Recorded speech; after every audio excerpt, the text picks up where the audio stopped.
Bon, M. Maglan, devant vous la parole.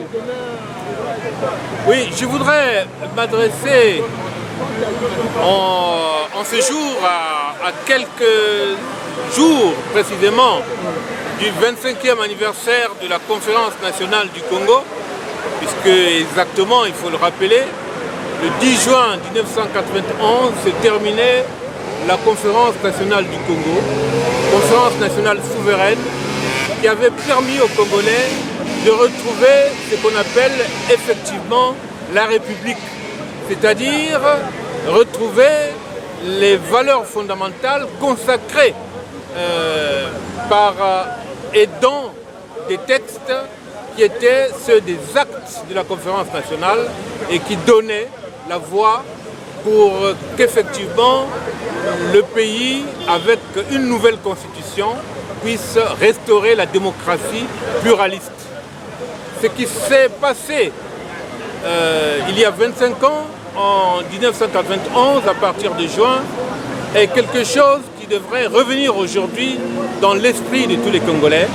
Et ce qui s'est passé donc en 1991 avec la conférence nationale devrait servir aujourd'hui de nouveaux points de départ pour que les Congolais reprennent un nouveau souffle au moment où précisément la République a été massacrée par l'actuel chef de l'État qui bientôt ne sera plus que l'ancien président de la République, puisque son mandat qu'il avait à la limite avec une élection mal organisée, il avait été le mal élu en 2009 et ce mandat se termine en juillet 2016.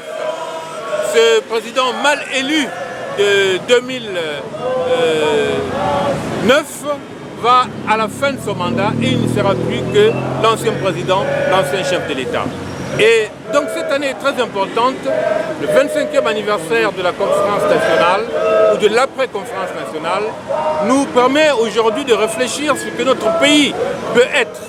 En réalité, il faut constater deux choses importantes. C'est qu'aujourd'hui, vous entendez en fond sonore l'hymne du Congo qui est chanté par les manifestants ici à Brazzaville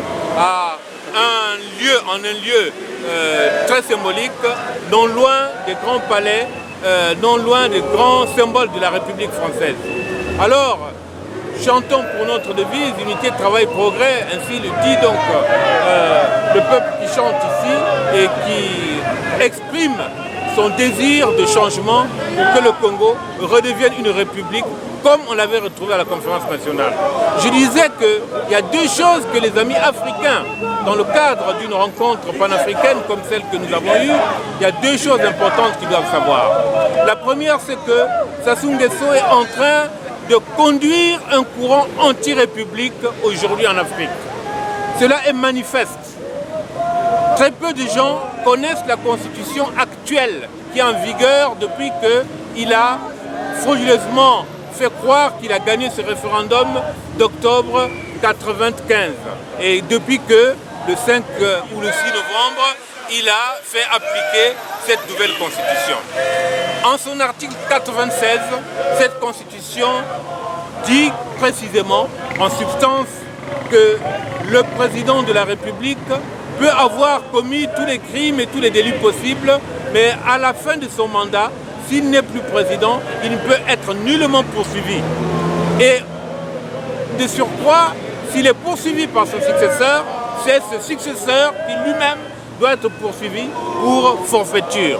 Alors, vous voyez une situation qui est consacrée dans un texte de droit, qu'on appelle constitution, donc de la loi fondamentale, et qui n'existe nulle part au monde d'ailleurs.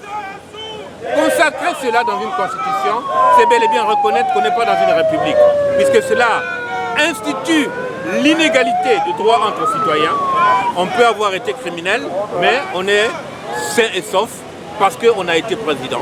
En réalité, c'est fait sur mesure pour M. Sassou Nguesso, parce qu'on sait quel crime il a commis, à la fois les crimes de sang et les crimes économiques. Et se donner une porte de sortie en hypothéquant l'avenir d'un pays comme il le fait, cela ne peut être toléré au nom d'aucune valeur. Et encore moins au nom du droit, fut-il du droit local mais encore davantage, évidemment, au nom du droit international. Alors, ce point, il faut le prendre comme le point de départ d'un cercle vicieux. Parce qu'avoir une constitution qui institue ainsi l'inégalité, parce que quand on dit délit, ça peut être des crimes, ça peut être des crimes économiques.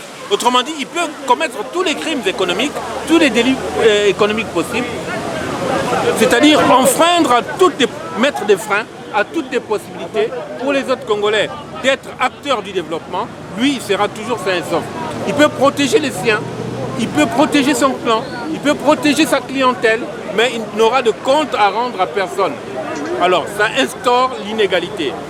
Toutes les théories aujourd'hui et toutes les stratégies du développement vont dans le sens de mettre en avant l'égalité des citoyens devant la loi. Aujourd'hui, quand on parle des capacités, des capacités, c'est de donner aux citoyens de manière égale les possibilités d'accéder au développement.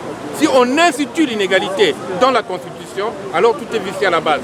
Voyez-vous, il y a donc un cercle vicieux dont les conséquences ne sont pas encore mesurées et ne peuvent pas être facilement être mesurées.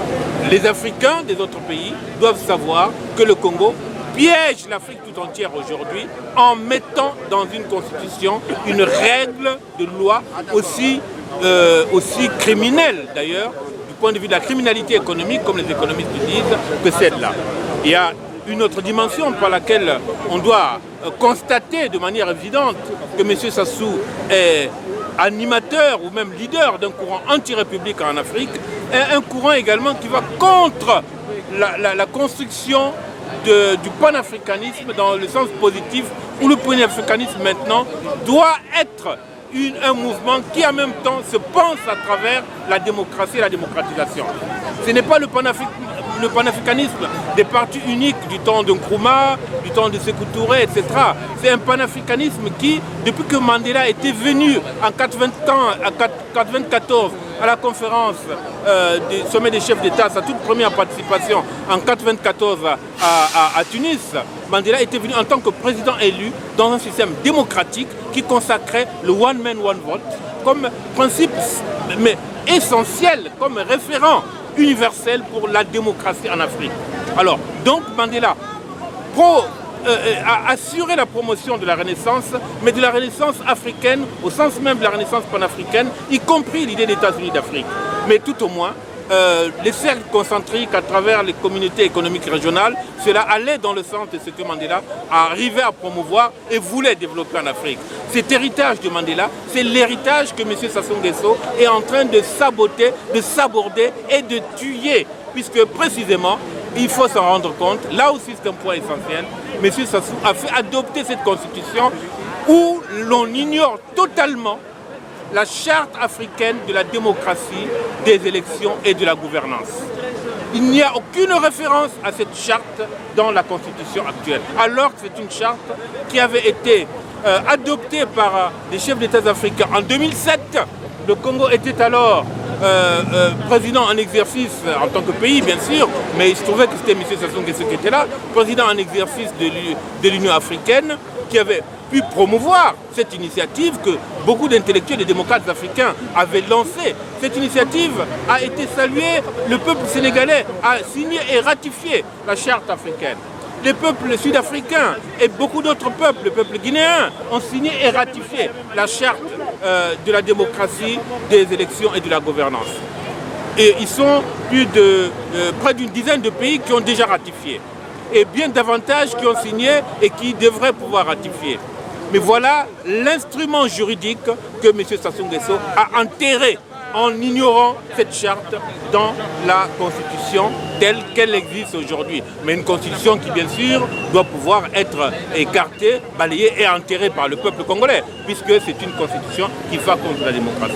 Alors, je voudrais donc ici, mon souci était de donner ce message aux amis des autres pays africains, aux démocrates africains et aux Congolais eux-mêmes aussi, qui ne le pénètrent pas assez suffisamment, qui ne sont pas encore bien pénétrés de certains aspects de cette constitution que M. Sassou Nguesso a imposé aux Congolais.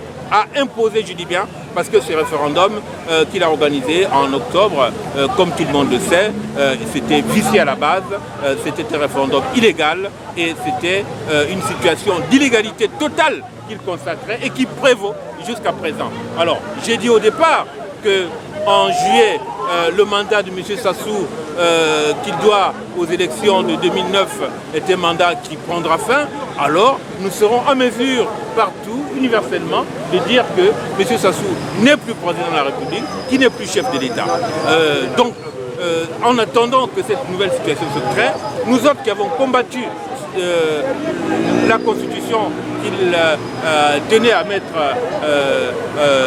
à imposer aux Congolais et qu'il a réussi à imposer, nous autres nous continuerons le combat comme nous sommes en train de faire et comme en témoigne la manifestation qu'on a aujourd'hui et surtout que des amis démocrates des autres pays africains sont venus nombreux nous écouter, discuter avec nous, échanger très fructueusement à Évry autour d'une association dont on ne fera jamais assez d'éloges, l'association Le Club Équité, avec M.